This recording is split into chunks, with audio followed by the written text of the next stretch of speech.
They said he had a heart of ice, a man who married the most beautiful woman in England, only to lock her away in the country like a forgotten heirloom. For 5 years, the Duke of Ashford didn't just ignore his Duchess. He erased her. He lived as a bachelor in London, while she withered in silence. But arrogance is a brittle shield. On the night of the midwinter ball, in front of the entire aristocracy, the Duke didn't fall because of a bullet or a blade. He fell because the woman he despised bowed to another man with a smile he had never seen. And when his heart stopped, the real story began.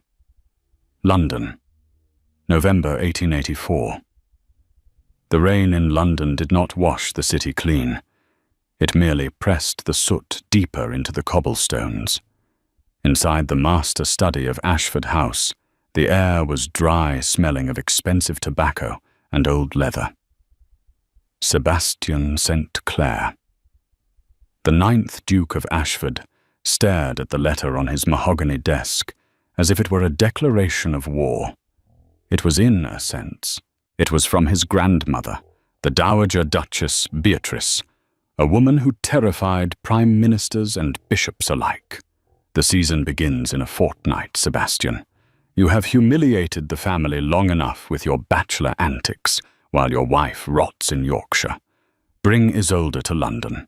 Present her, or I shall cut your allowance for the racing stables to a pittance.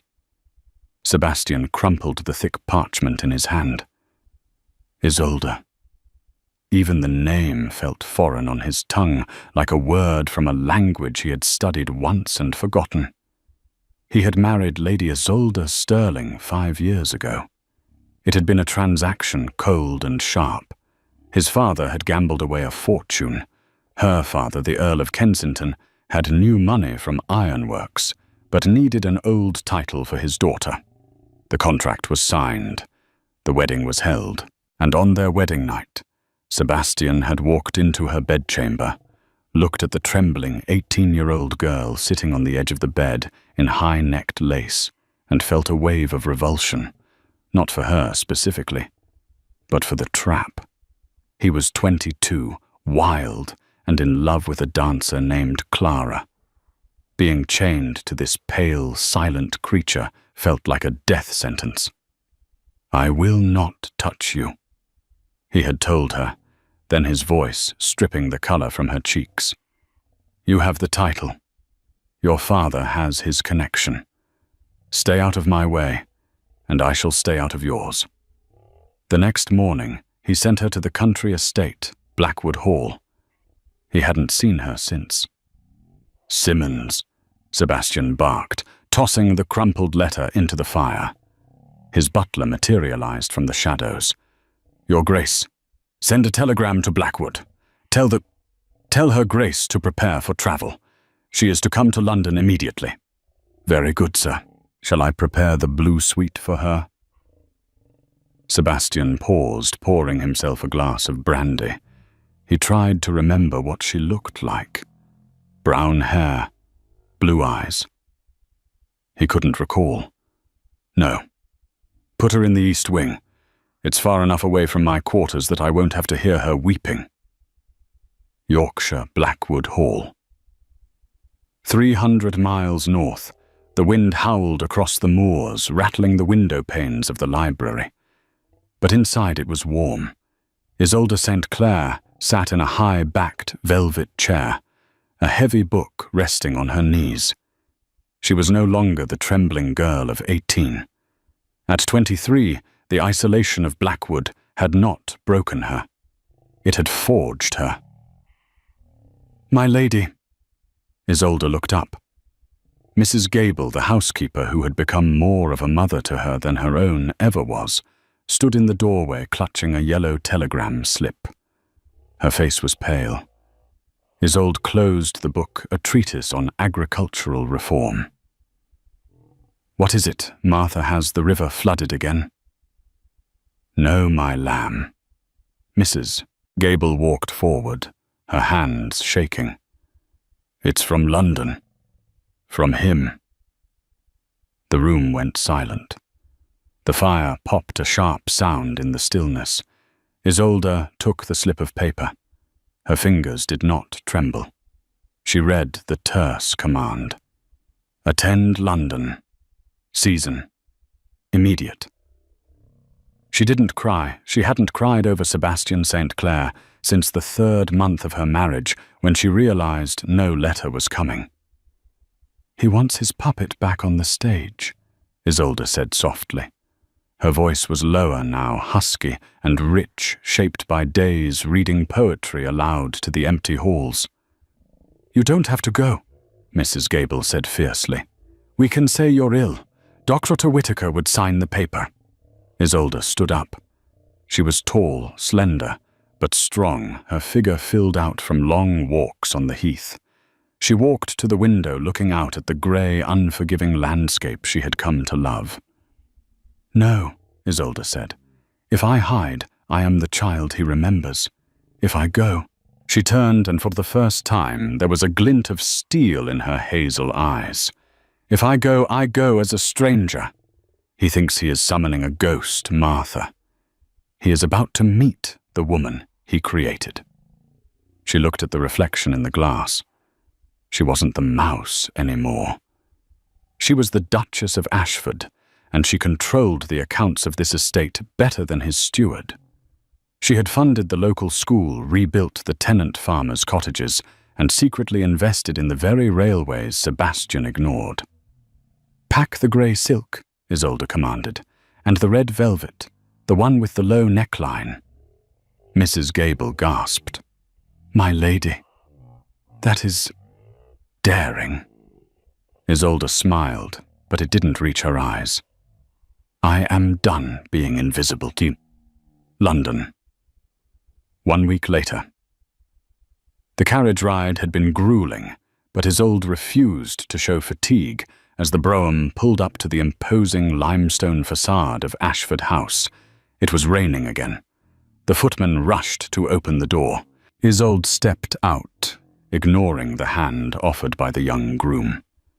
She swept up the stairs, her heavy travelling cloak billowing behind her. In the foyer, the staff was lined up. They looked nervous. They expected the shy, weeping girl from 5 years ago. Isolde pulled off her gloves, handing them to a stunned maid without looking at her. "Where is the Duke?" she asked. Her tone was polite, but it carried the weight of authority. In the drawing room, Your Grace," the butler stammered. "He is entertaining guests." "Excellent." Isolde didn't wait to be announced. She walked to the double doors and pushed them open. The drawing room was filled with smoke and laughter. Sebastian was there, lounging on a sofa, a glass of whiskey in one hand, a cigar in the other. He was surrounded by his court, a group of dissolute lords, and a few women of questionable reputation. They were laughing at a joke he had just made. And so I said, "Why buy the cow when the milk is sour?" Sebastian chuckled. The laughter died instantly as the doors swung open. Sebastian looked up, annoyed at the interruption. He saw a woman standing in the doorway. She was wearing a travelling dress of slate grey, tailored to perfection, hugging a figure that was undeniably womanly. Her hair was swept up in a severe, elegant chignon, revealing a long, graceful neck. Her face was striking high cheekbones, a straight nose, and eyes that assessed the room with a terrifying calmness. He didn't recognize her. "I apologize," Sebastian drawled, standing up his charm automatic. "I believe you have the wrong address, madame. This is Ashford House." The woman didn't blink. She walked further into the room, the crowd parting for her. She stopped 3 feet from him. The scent of rain and violets hit him, a cool, clean smell that cut through the stale smoke. "I'm aware of the address, Sebastian," she said. The glass slipped from Sebastian's fingers. It shattered on the floor, splashing amber liquid onto his polished boots. "Isolde," he whispered. The room erupted in whispers. This was the mouse. This was the unwanted bride. "I received your summons," she said, looking at the shattered glass with mild distaste. "Though I see you were not prepared for my arrival. You may wish to clean this up before the stain sets." She turned to the butler who was hovering in the hallway. "Have my trunks sent to the east wing, and inform the cook I will take tea in my room. I do not wish to be disturbed." She turned back to Sebastian. He was staring at her, his mouth slightly open, his mind unable to reconcile the memory of the sobbing girl with this ice queen. "We will discuss the schedule for the season tomorrow," she said dismissively. "Good evening, gentlemen. Ladies." With a slight nod, Regal barely there, she turned and walked out. Sebastian stood frozen. His heart was hammering a strange rhythm against his ribs. He felt a sudden irrational spike of anger. How dare she? How dare she look like that? How dare she speak to him as if he were a servant? "Well," chuckled Lord Galloway, one of his cruder friends, "it seems the little mouse has grown claws, Ashford, and fine ones at that." "Get out," Sebastian growled. "What? Everyone, get out!" As the room cleared, Sebastian stared at the empty doorway. He had expected a burden. Instead, he had been handed a mystery. And for the first time in 5 years, the Duke of Ashford was intrigued. The following weeks were a battle of silence. They lived in the same house, but moved like celestial bodies in different orbits. They met only at dinner, where the conversation was polite and excruciating. Sebastian tried to bait her. He brought up the country, mocking its dullness. She countered with dry wit about the vapidity of the city. He tried to flaunt his late nights. She merely asked if he required a headache powder in the morning. He found himself watching her. He watched the way her hands moved when she poured tea. He watched the way the light caught the gold in her hazel eyes.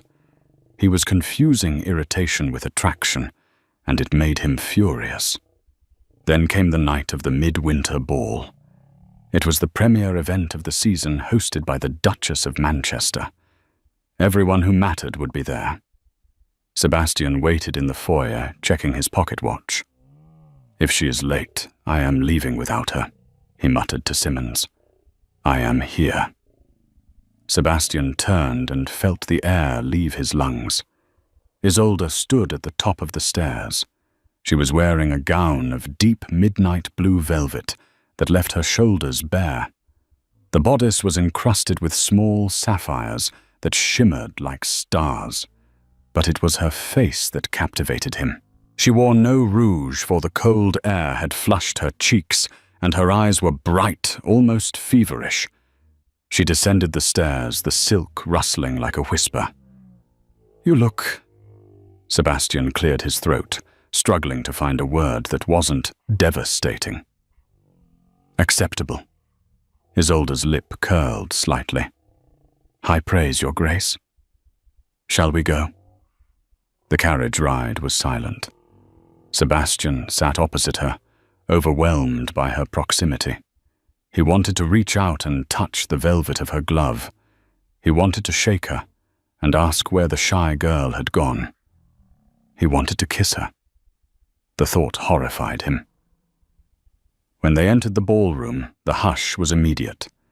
The cold Duke and his ghost bride. All eyes were on them. Sebastian offered his arm. Isolde took it, her touch light, impersonal. They walked the gauntlet. Sebastian felt a surge of possessive pride. Yes, look at her. She is mine. But she wasn't, and he was about to find out just how far away she really was.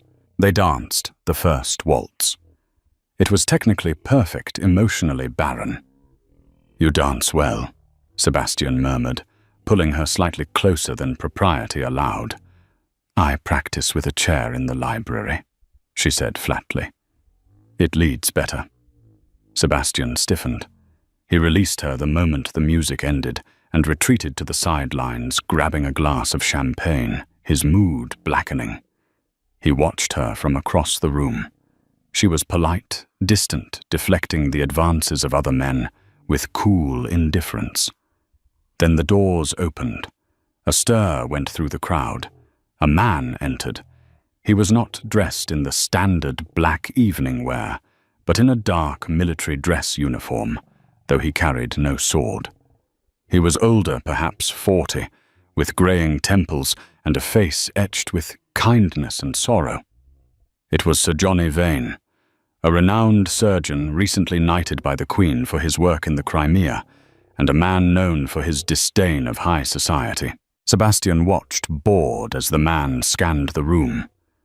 Then the man's eyes locked on Isolde. And Isolde. Sebastian saw the glass in her hand tremble. He saw the mask of ice shatter. Her entire face transformed. A radiant, heartbreaking smile broke across her lips. A smile so full of warmth, of intimacy, of sheer relief, that it felt like a physical blow to Sebastian's gut. She didn't wait for him to approach. She stepped away from the circle of countesses she was speaking with. She walked toward Sir Johnny. And then in the center of the ballroom, the Duchess of Ashford stopped. She didn't offer her hand to be kissed. She bowed. It was not a curtsy of protocol. It was a deep, reverent bow head, bent low, a gesture of profound submission and gratitude. It was the way one bowed to a king or a savior. The room gasped. A duchess bowing to a surgeon. Sir Johnny reached out, bypassing all etiquette, and took her hands, pulling her up. He said something to her, his expression intense, worried. Isolde looked up at him, tears shining in her eyes, and nodded frantically. She clutched his hands as if he were her lifeline. Sebastian's vision blurred. A roaring sound filled his ears. She never smiled at me like that. She never looked at me like that. Jealousy, hot and toxic, flooded his veins. But beneath it was something else, panic. Pure, unadulterated panic. He was losing her. No, he had never had her. She belonged to this man. He took a step forward, intending to tear them apart, to demand satisfaction. "Isolde!" he shouted, his voice cracking. She turned toward him. The smile vanished. The warmth died. She looked at him with confusion and pity. The room began to spin. The chandeliers elongated into streaks of light. The floor tilted. Sebastian felt his knees give way.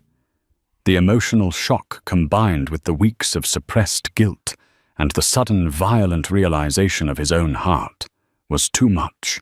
The great Duke of Ashford, the man of ice, collapsed to the floor in a dead faint. The last thing he saw before the darkness took him was Isolde not rushing to him, but turning back to Sir Johnny, her hand pressed to her chest, her eyes wide with terror, not for her husband, but for something else entirely. Ashford House. The morning after. Sebastian woke to the smell of smelling salts and the hushed murmurs of servants. He was lying on a chaise lounge in a private parlour off the ballroom, though he was now back in his own bedchamber. His head throbbed with a violence that made his vision swim. Memory returned in a jagged flash. The ball, the music, Isolde, the bow. He sat up, ignoring the protest of his valet. "Where is she?" "Her Grace is in the library." "Your Grace," the valet murmured. She has a guest." Sebastian's blood ran cold. He threw off the covers, staggering slightly as he stood. He didn't bother with the robe, marching out of his room in his shirt and trousers barefoot. He moved through the house like a storm gathering strength. He threw open the library doors. Isolde was there. She was sitting by the fire, still wearing her sapphire gown, though the morning light was beginning to bleed through the curtains. Sitting opposite her, looking grave and exhausted, was Sir Johnny Vane. They were not touching. They were not speaking. They were simply sitting in a companionable silence that spoke of a history Sebastian could not comprehend. "Get out!" Sebastian rasped, his voice raw. Isolde looked up. She didn't look guilty. She looked annoyed. "You should be resting, Sebastian. The doctor said your heart rate was dangerously elevated." "I said, get out!" Sebastian roared, pointing a shaking finger at Johnny. "You humiliate me in public, and now you bring your lover into my house before the sun is even up." Sir Johnny stood slowly. He was taller than Sebastian realized, and broader. He didn't look like a man afraid of a duke. "I am not her lover, Your Grace," Johnny said, his voice calm, baritone, and utterly steady. "I am her doctor. Do not lie to me." Sebastian advanced, his hands balled into fists. "I saw her. She bowed to you. A duchess does not bow to a butcher of a surgeon unless she is sleeping with him or he holds a secret over her head." Isolde stood up. The movement was sharp, like the snap of a whip. "He holds my life, Sebastian," she cried out. The sound was so foreign, so loud coming from her, that Sebastian stopped dead. Isolde walked toward him, her eyes blazing with a fury she had stored for 5 years. "You want to know why I bowed? You want to know who this man is?" She reached for the neckline of her gown. "Isolde, don't," Johnny warned gently. "No," she hissed. "He wants to see. Let him see." With trembling fingers, she unhooked the bodice of her gown and pulled the fabric down her left shoulder, exposing the top of her chest and the delicate skin above her heart. There, running from her collarbone down toward her breast, was a thick, jagged, silvery scar. It was an ugly mark, the sign of a wound that had been deep and desperate. Sebastian stared at it, the anger draining out of him replaced by a confused horror. What is that?" 3 years ago," Isolde said, her voice shaking with rage. "I contracted a fever. It turned into an infection of the lining of the lungs. The local doctor in Yorkshire said it was fatal. He said I had days to live. He gave me laudanum and told Mrs. Gable to measure me for a coffin." Sebastian felt the room spin again. 3 years ago. Where was I? "I telegraphed you," Isolde continued, stepping closer, forcing him to look at the scar. "Mrs. Gable sent 3 telegrams. Isolde is dying. Come at once. Did you receive them, Sebastian?" Sebastian's mind raced. 3 years ago. November. He had been in Paris. With that opera singer, Madame Renard. He had told Simmons to burn all mail from the country. He didn't want his pleasure interrupted by domestic whining. He choked. "You didn't come?"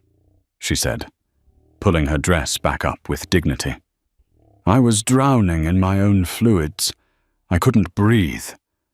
And then Mrs. Gable remembered a surgeon she had read about in the papers, a radical man who performed operations no one else dared. She sent for Sir Johnny." She gestured to the man standing by the fire. "He rode from London to Yorkshire in a snowstorm," Isolde said softly. "He arrived when I was grey. He cut me open on the dining room table, Sebastian. He drained the fluid. He stayed by my side for 4 days and 4 nights, squeezing air into my lungs when I was too weak to draw breath. He washed the fever sweat from my face. He held my hand when I screamed."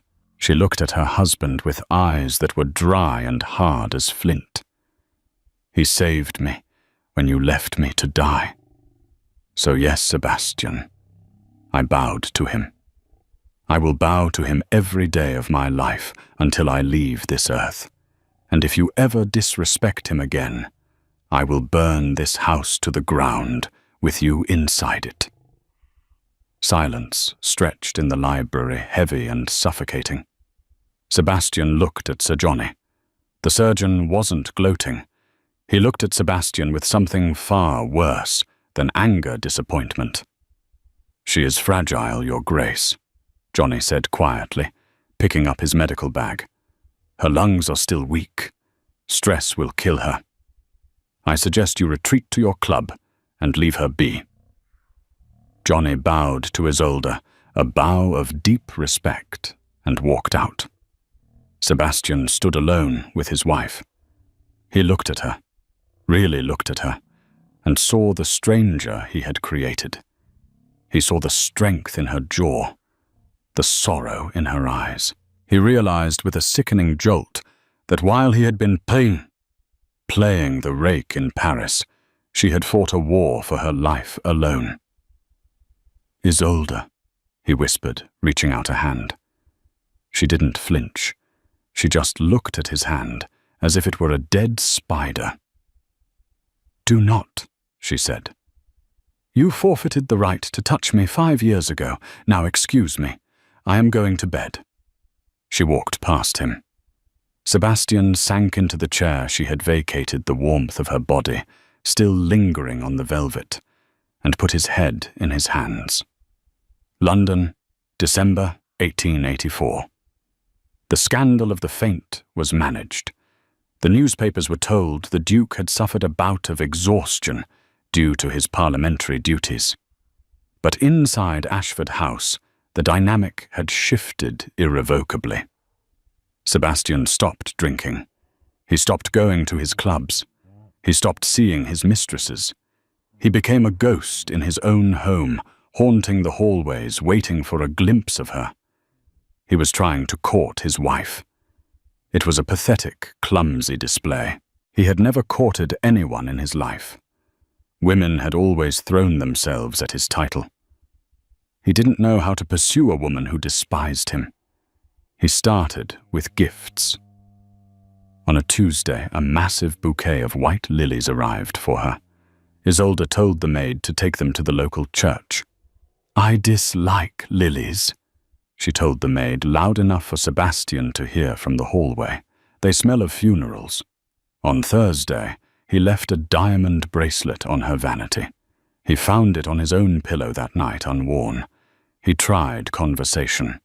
At dinner, which they still took together in excruciating formality, he tried to ask about her day. "I see you went to the park," he said, cutting his pheasant. "Yes. Was it pleasant?" "It was cold." "Isolde, please," he snapped, dropping his fork. "I'm trying." She looked up, her eyes unreadable. "Trying to do what Sebastian assuage your guilt. You cannot buy 5 years with a bracelet and polite conversation." "I want to know you," he said, his voice lowering. I realized I don't know who you are." "You had your chance," she said, sipping her wine. "I'm not a book you can pick up off the shelf whenever you are bored." But Sebastian was stubborn. The arrogance that had made him a bad husband now made him a relentless suitor.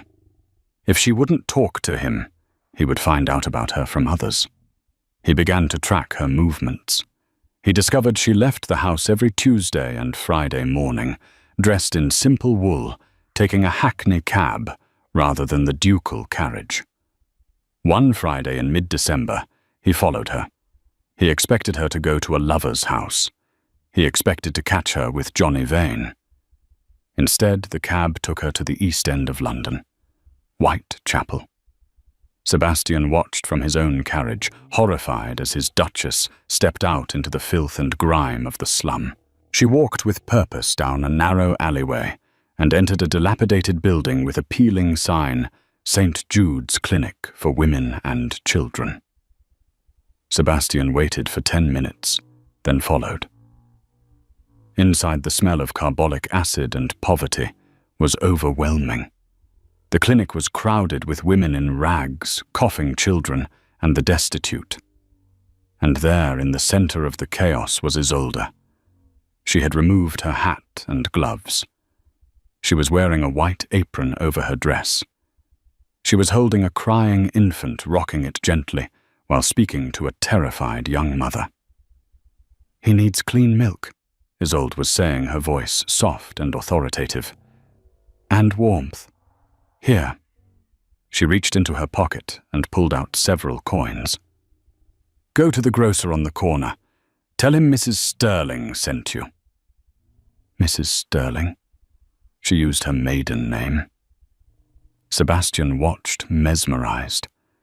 She wasn't the ice queen here. She was warm, tactile, laughing with the children, wiping dirt from faces. She was radiant. "She has a gift, does she not?" Sebastian jumped. Sir Johnny Vane was standing beside him, wiping his hands on a towel. He didn't look surprised to see the Duke. "You allow her to come here," Sebastian whispered. "It's dangerous. The disease, the crime." "I do not allow her to do anything," Johnny said pointedly. "She founded this place.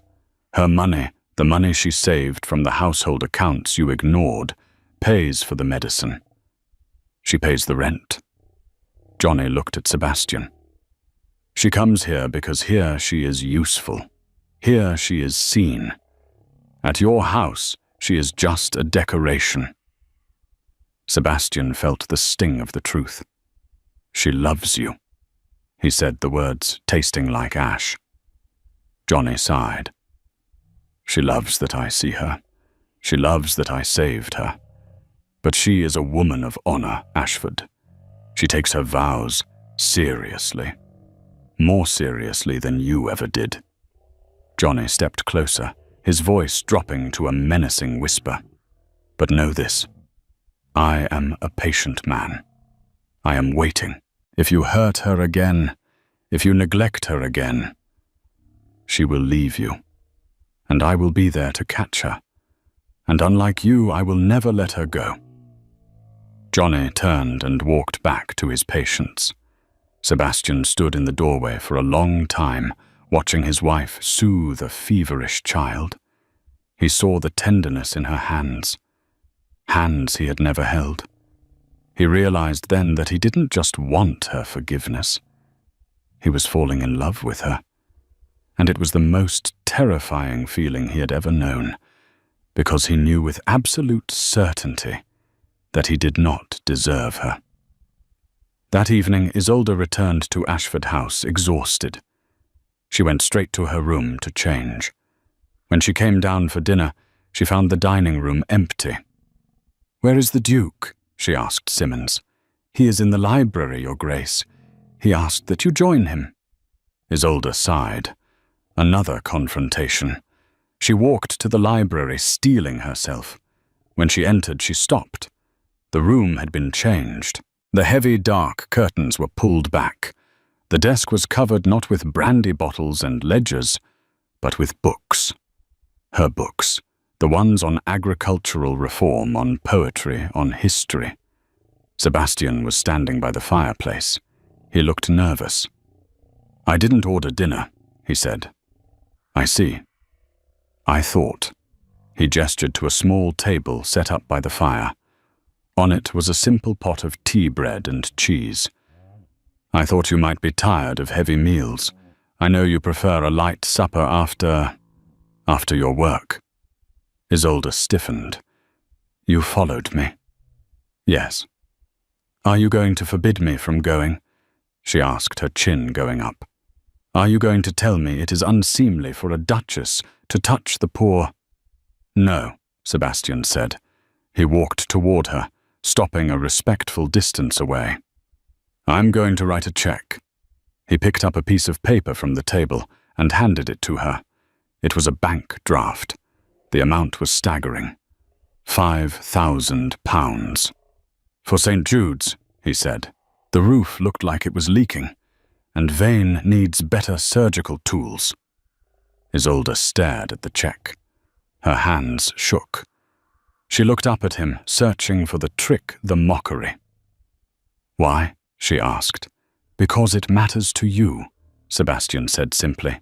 "And because I saw you today.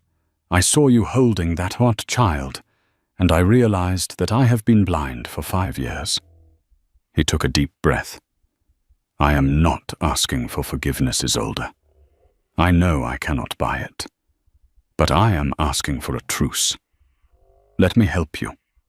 Let me help your clinic. I have influence in Parliament. I can get laws changed for the poor. I can do more than write checks. Use me. Use my title. Use my power. I give it all to you." Isolde looked at the check, then at him. The ice in her eyes didn't melt, but it cracked. For the first time, she looked at him not as an enemy, but as a puzzle. "You would help Johnny?" she asked, testing him. Sebastian flinched at the name, but he nodded. "If he helps you, yes." Isolde folded the check and placed it in her pocket. "Very well, Sebastian," she said softly. "We have a truce, but do not think this makes us husband and wife." "I know," Sebastian said. "I am willing to wait." "Good," she said, turning to leave, "because you will be waiting a long time." As she left the room, Sebastian sank against the desk. It was a small victory, a tiny crumb. But it was a start. However, fate and the drama of high society was not done with them yet. For just as Sebastian began to build a bridge, the past was about to arrive on their doorstep to burn it down. January 1885. The truce between the Duke and Duchess was fragile like a layer of new ice over a deep river. It held, but beneath it, the currents of the past still swirled. London was beginning to talk. The cold Duke was no longer cold. He was seen escorting his wife to the museum, walking with her in Hyde Park, walking not riding, and most shockingly, sitting in the public gallery of the House of Lords while she met with committee members regarding the poor laws. Sebastian was a man possessed. He had fallen in love with his wife, with the same intensity with which he had once ignored her. He was attentive, protective, and desperately seeking a smile that wasn't guarded. But the past is a greedy creditor. It always comes to collect. It happened at the Royal Opera House. It was the premiere of Carmen. Sebastian had secured a private box hoping to impress Isolde. She looked ethereal in a gown of emerald green silk, the color bringing out the gold in her hazel eyes. For the first time in weeks, she seemed relaxed. She even laughed at a comment he made about the tenor's moustache. "You are enjoying yourself," Sebastian said, leaning close to her as the lights dimmed for the intermission. "It is better than I expected," Isolde admitted, glancing at him. "You have surprised me, Sebastian. You have been consistent." "I intend to be consistent for the rest of my life," he murmured, taking her gloved hand. She didn't pull away. Then the curtain of their box was swept aside. "Bastien, darling, I heard you were here." The voice was shrill, French, and perfumed with heavy rose oil. Standing there was Madame Clara Renard. She was dressed in scarlet, dripping in diamonds. Sebastian had paid for years ago. The air in the box froze. Isolde stiffened. She pulled her hand from Sebastian's grip as if burned. "Clara," Sebastian said, standing up, his face darkening. "You are not welcome here." "Not welcome." Clara laughed, stepping into the box, ignoring the gasps from the audience below, who were turning their opera glasses toward the commotion. "But you welcomed me so warmly in Paris, chérie. Don't tell me you've forgotten the nights at the Rue de Rivoli. The way you read my letters while your little country mouse sent you telegrams." Isolde went pale. She looked at Sebastian. "Telegrams!" Clara's eyes flashed with malice. She saw the weakness and struck. "Oh, did he not tell you, Duchess? We were in bed when the telegram came, the one about you dying." Bastian laughed. He said, "She is just seeking attention." He threw it in the fire. It was a lie. Sebastian had never received the telegrams. His valet had burned them, on Clara's orders, a fact he had only recently discovered. But Isolde didn't know that. Isolde looked at Sebastian. The fragile trust they had built shattered instantly. The horror on her face was absolute. "Is this true?" she whispered. "You received them. You laughed." "No." Sebastian grabbed her arm. "Isolde, listen to me. That is a lie. I never saw them. She is lying. He is a duke," Clara sneered. "He lies to everyone. He told me he loved me. He told me you were nothing." Isolde stood up. She was trembling so violently that the emeralds on her neck rattled. The stress, the shock, and the stale air of the opera house triggered the one thing she feared most. Her breath hitched. A wheezing sound, dry and terrifying, escaped her throat. She clutched her chest. "Isolde!" Sebastian shoved Clara aside, not caring that she fell against the wall.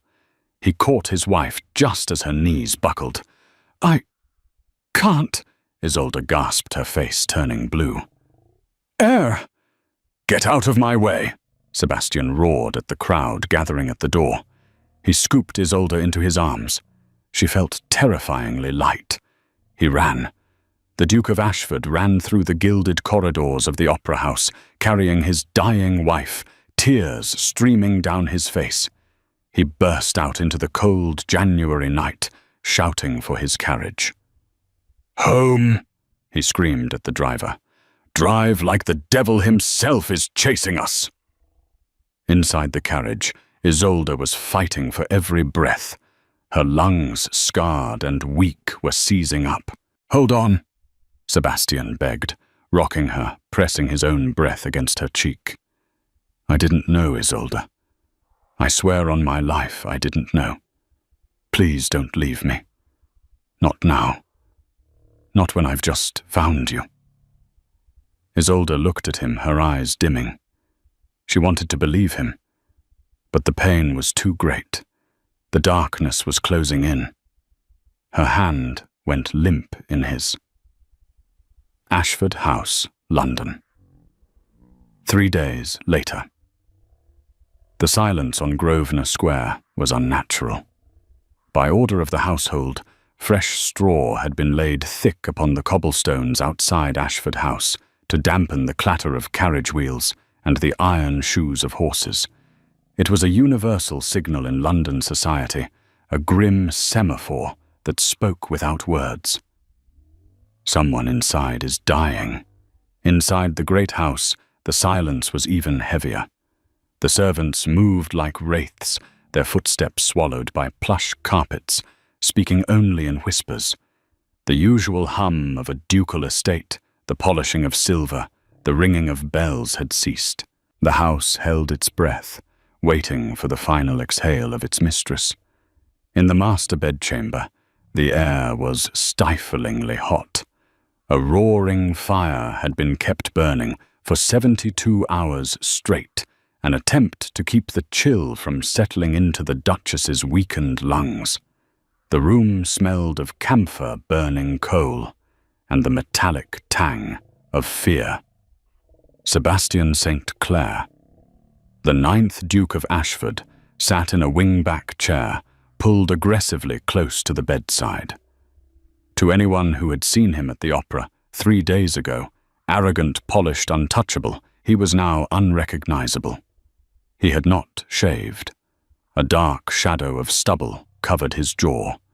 His linen shirt was unbuttoned at the throat, the cravat long since discarded on the floor. His eyes were red-rimmed and hollow, sunk deep into a face that had turned the color of parchment. He looked less like a duke and more like a man serving a penance in purgatory. He held Isolde's hand. Her skin was terrifyingly dry, the fever burning beneath the surface like a subterranean fire. "Breathe," Sebastian whispered. It was a command he had repeated 1,000 times in the last 3 days. "Just breathe, damn you."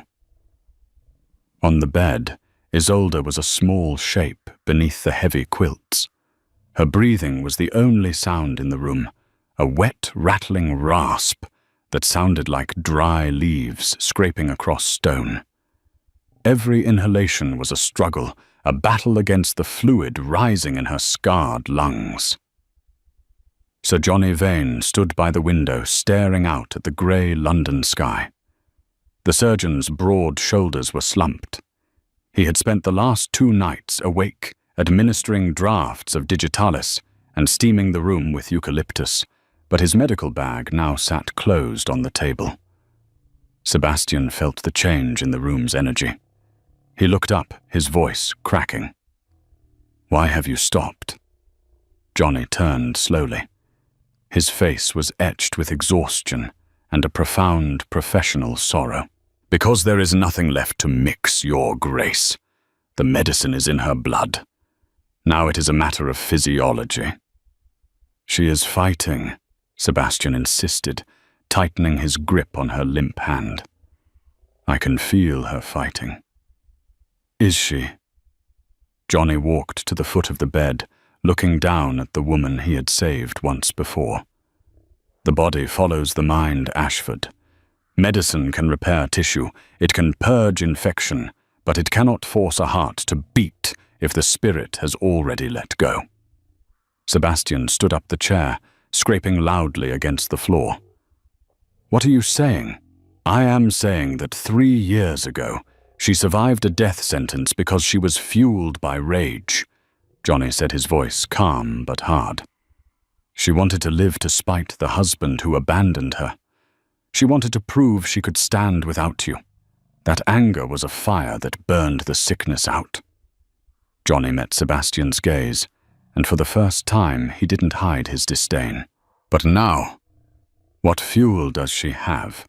She believes the man she was beginning to trust mocked her dying plea.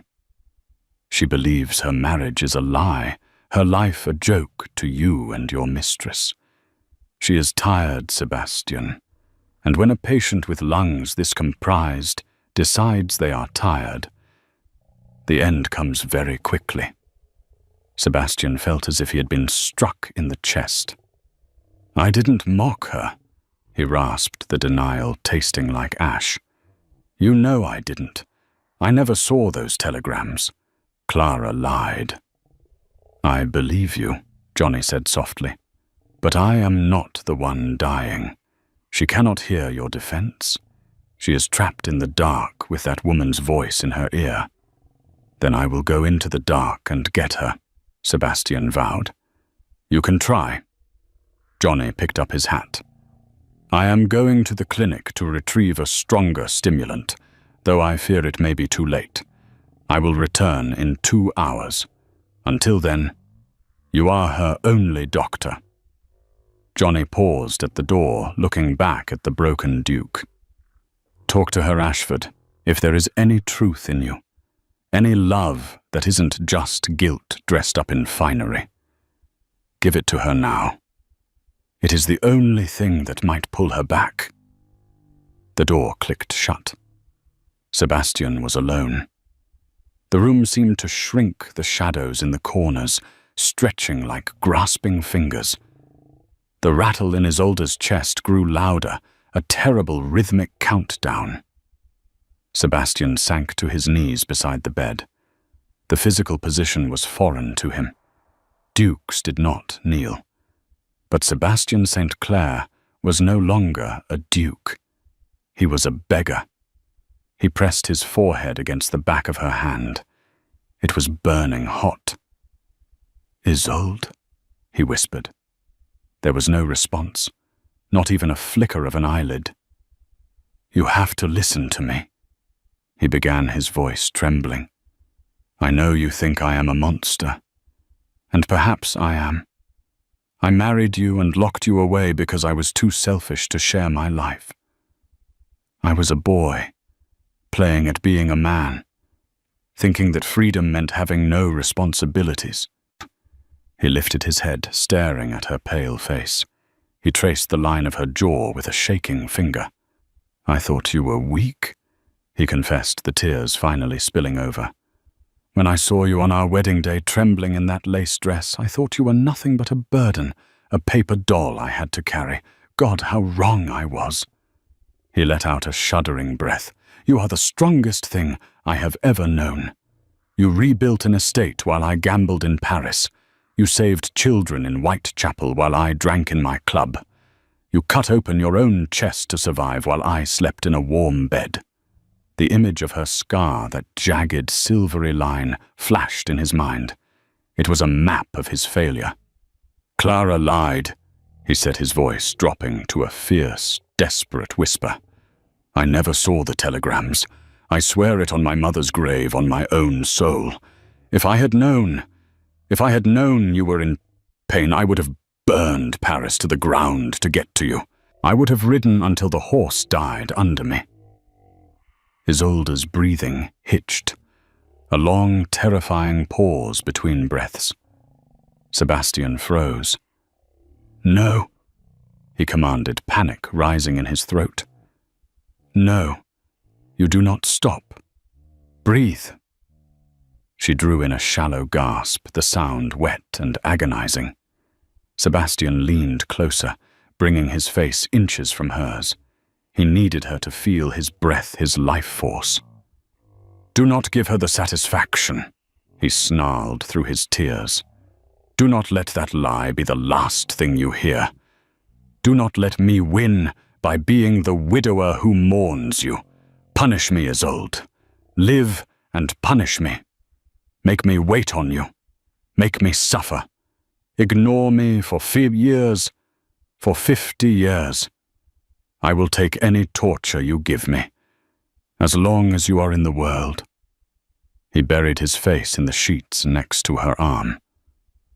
"I love you," he sobbed, the words ripping out of him. "I didn't know what it was until I saw you bow to another man and felt my heart stop. I love your mind. I love your anger. I love the way you look at the rain. I am in love with you, and I am terrified." The room went silent. Sebastian stopped breathing. He waited for the rattle. It didn't come. A scream built in his throat. "She's gone. I've killed her." Then a sound, a soft shuddering sigh, not the jagged rasp of illness, but a deep, clearing exhale. Sebastian's head snapped up. Isolde's chest rose. It fell. Then it rose again, slowly but deeply. The rhythm had changed. The frantic, shallow struggle had broken, replaced by the heavy, exhausted sleep of the living. And then her hand moved. It was barely a tremor, a mere twitch of the fingers against his tear-dampened cheek. Sebastian froze, afraid that if he moved, he would shatter the miracle. Slowly, painfully, Isolde's eyelids fluttered. They were heavy, weighed down by days of fever, but they opened. The hazel irises were glassy and unfocused, rolling slightly as she tried to find an anchor in the room. They found him. She looked at the wreck of a man kneeling by her bed. She saw the stubble, the red eyes, the raw, unfiltered agony on his face. She saw the cold Duke stripped bare. Her lips parted. Her throat was dry, her voice a ghost of a sound. "You!" Sebastian leaned in, his heart hammering against his ribs like a trapped bird. "I am here. I am right here." Isolde swallowed, wincing at the pain in her throat. Her gaze drifted around the room, seeing the fire, the darkness, and then returning to him. "You cried," she whispered. The words were barely audible, but to Sebastian they were a shout.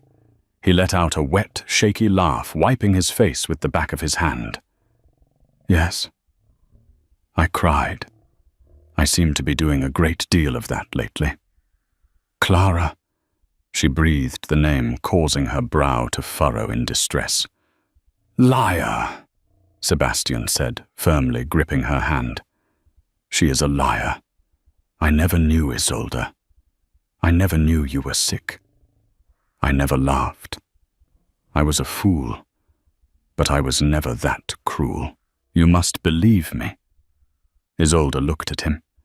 In the dim light, truth has a way of shining brighter than gold. She searched his face for the deception she had expected for 5 years. She looked for the arrogance, the dismissal. She found only fear and love. The tension in her body released. She closed her eyes again, a single tear slipping out to track through the sweat on her temple. "I heard you," she murmured. Sebastian stilled. "You heard me about the paper doll." Her lips curved in the faintest, weakest shadow of a smile. "And the riding until the horse died." Sebastian lowered his head, pressing a kiss to her knuckles, a gesture of absolute reverence. "I would have. I will. Every day." "Don't let me go, Sebastian," she whispered, her voice fading as exhaustion pulled her back under. But this time, it was not the darkness of death, but the healing embrace of sleep. "I am so tired." "Sleep," he commanded, gently brushing a damp lock of hair from her forehead. "I have you. I will hold you. The walls could fall down around us, and I would not let you go." Isolde's breathing evened out into a steady, rhythmic slumber. Sebastian did not move. He did not call for the nurse. He did not ring for the valet. He stayed on his knees, holding his wife's hand, watching the rise and fall of her chest, as if it were the only wonder in the world. An hour later, when the first grey light of dawn began to bleed through the heavy velvet curtains, the door opened. Sir Johnny Vane stepped in a vial of medicine in his hand, his face braced for the worst. He looked at the bed. He saw the sleeping Duchess. He saw the colour returning faint but real to her cheeks, and he saw the Duke still kneeling awake and vigilant, a sentinel guarding his treasure. Sebastian turned to the doctor. He didn't speak. He just nodded. Johnny let out a long breath, his shoulders dropping. He placed the vial in his pocket. He didn't need it. "Well done, Your Grace," Johnny whispered. Sebastian looked back at his wife. "She did the work, Doctor. I just held the light." Outside, the city of London began to wake up. But inside Ashford House, the long winter was finally over. The ice had not just melted, it had been shattered, leaving behind something raw, tender, and undeniably alive. And that is the story of the Duke of Ashford and the bride he almost lost. It's a reminder that apologies are cheap, but change is expensive. It costs pride, time, and ego. Sebastian St. Clair had to break his own heart to fix the one he damaged. If you enjoyed this story of redemption angst and undying love, please hit that like button. It helps more than you know. And don't forget to subscribe and ring the bell so you never miss a tale. I want to know, do you think Isolde forgave him too easily? Or did Sebastian do enough to earn his second chance? Let me know in the comments down below. I read every single one. Until next time, keep the romance alive.